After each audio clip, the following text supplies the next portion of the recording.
మొదటి పేతురు రాసిన పత్రిక 5వ అధ్యాయం 7వ వాక్యం కలిసి చదువుకుందాం. స్టార్ట్. ఆయన మిమ్మును గురించి చింతించుచున్నాడు గనక మీ చింత యావత్తు ఆయన మీద వేయుడి.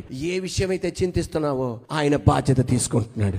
ఇక నువ్వు చింతించక్కర్లా. ప్రణాళిక వేసుకో, ఆలోచన చేయి, కానీ చింతించొద్దు. నా దేవాది దేవుడు అనేది ఆకాశ పక్షులను విచారించి చూడండి, అవి విత్తవు కోయవు, వాటికి గరిసె లేదు, కొట్టు లేదు, అయినను నేను వాటిని పోషిస్తున్నా, మీరు వాటి కంటే శ్రేష్ఠులు కారా. మీ అమ్మాయి వివాహ విషయం చింతిస్తున్నావా? ప్రణాళిక వేసుకో. అబ్బాయి వివాహ విషయమై చింతిస్తున్నావా? ప్రణాళిక వేసుకో.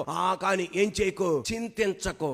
ఇప్పుడు పెళ్లి జరగలేదనుకో, వీడికి ఏమైపోద్దని ఎక్కడికి అలాంటి చింతించకో. అమ్మాయికి ఈ టైంలో పెళ్ళి అవ్వలేదనుకో, అమ్మో ఏమైపోతే, నేనేమైపోతాను, గుండె అయిపోయి నేను చచ్చిపోతే ఏమైపోతాను అనుకుడు. అలాంటి ఏమి చింతించకు. దేవాది దేవుడు అనేది పక్షుల గురించి నేను ఇలా చింతిస్తున్నానే, పూల గురించి ఇంత చింతిస్తున్నానే, నేను మీ కొరకు చింతించనా? ఆయన రక్తము చేత నువ్వు కొనబడ్డావు. ఆయన నీ కొరకు మరణించాడు, 3వ రోజు తిరిగి లేచాడు, తండ్రి కుడి పార్శ్వమున ఆయన కూర్చున్నాడు.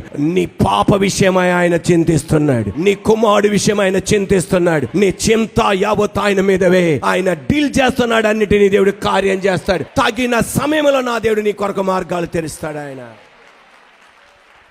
ఏ విషయం గురించి అయితే నువ్వు భయపడుతున్నావో ఆ విషయం గురించి నువ్వు భయపడక్కర్లా.